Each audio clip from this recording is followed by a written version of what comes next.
Okay, so another little update. Just put oil in the car and nothing leaked out this time. Last time it leaked out because I did it before putting the oil drain for the turbo on, so it was leaking out there. But just holding oil, all good. Got everything plugged in as far as wiring goes. The vacuum I've got all figured out. I'm gonna have to drill and tap the J pipe for a vacuum fitting, but that's no big deal. Other than that, I just gotta get the radiator hoses and the intercooler piping in, and this thing will be ready to start. So I'm pretty stoked, and hopefully it doesn't blow up. Alright, so we're getting super close. I'm still waiting on the intercooler piping and radiator hoses to come in the mail, but in the meantime I got the J pipe in. So when you buy eBay stuff like this, sometimes it doesn't quite work out. I had to kind of wallow out these holes so I can actually get a screw in each of them, and then the bolts that it came with were actually too short, so I had to get some new ones of those at Lowe's. Not a big deal. I believe I can get the bolts in them now.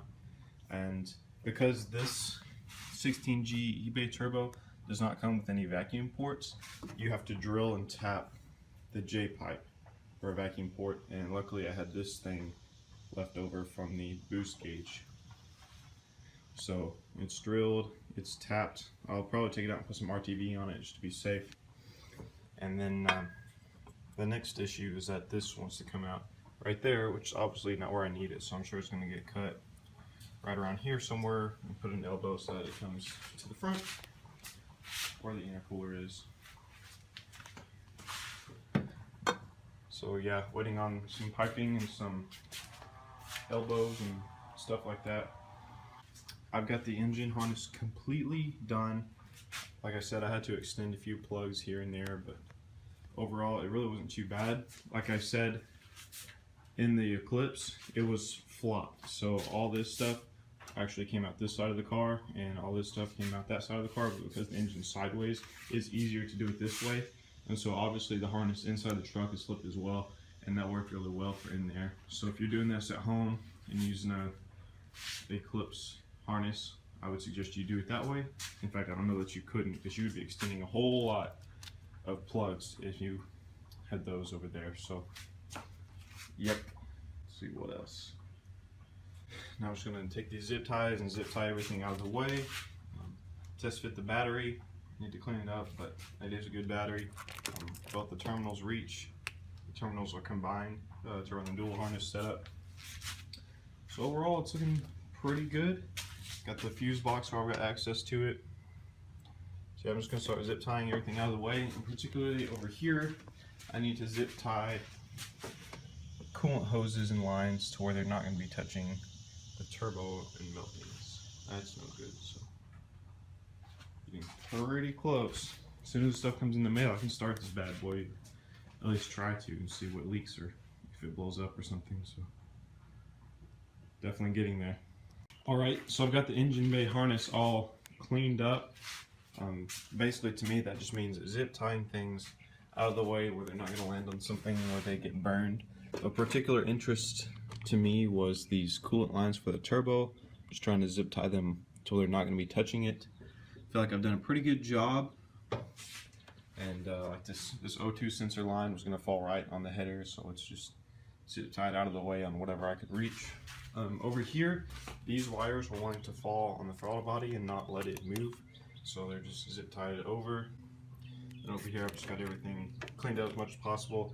This is still out because I don't know where it's going to need to sit in relation to the mass airflow yet, and that's something I'll figure out when the piping comes in. But I mean, overall, it's super close to starting. And I'm super excited because I've been working on this for like 2 or 3 months. So yeah, she'll be boosting soon. Okay, so today was a big day for mail. I got all the couplers I needed. I also got the radiator hoses that I need. While I was at it, I went to O'Reilly's and had this battery charged and picked up some coolant. So technically at this point, I have everything that I need to get this car to start. So let's throw this crap on there and see what happens. So the coolant hoses fit without issue. There's a tiny kink up here in this one. I don't think it's going to be enough to stop flow, so it should be alright. If the engine starts to get hot, then I'll see what I can do about it. but I think it'll be okay. The only thing I am a tad worried about is I get kind of close to this oil feed line. I don't know how hot that's gonna get, but hopefully not hot enough to burn those, so we'll see. I've got it off the exhaust as much as possible. I don't think it's gonna get too hot. I think it's fine. And now I'm working on how to get this J-pipe to meet up with the intercooler up here, and then need to double check which side the blow-off valve goes on. So.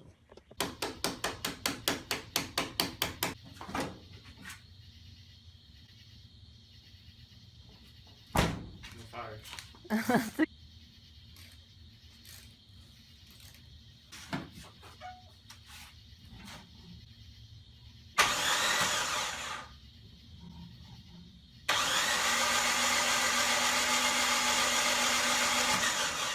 It hasn't exploded yet. Do you see any kind of leaks or anything? No. Okay, now we put the plugs back in. Here we go. Fingers crossed. Oh, here, fuel.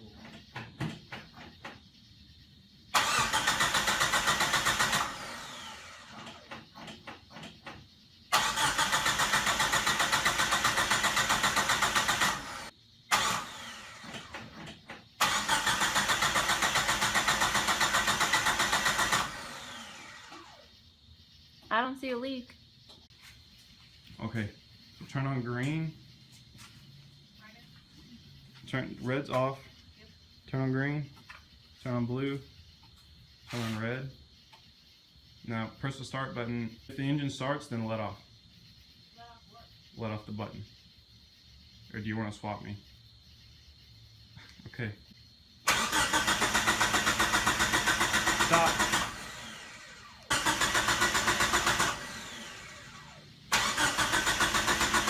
Doesn't really look like it.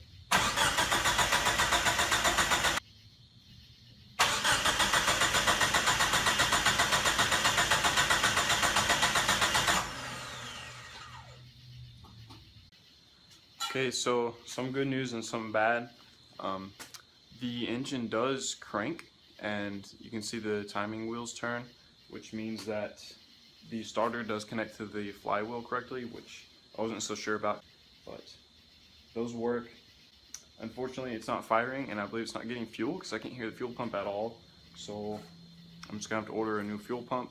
Not too mad about that because I was kind of thinking it wouldn't work anyways because it's an in-tank pump that I lined outside the tank. So I'm gonna order, I guess, just an eBay spec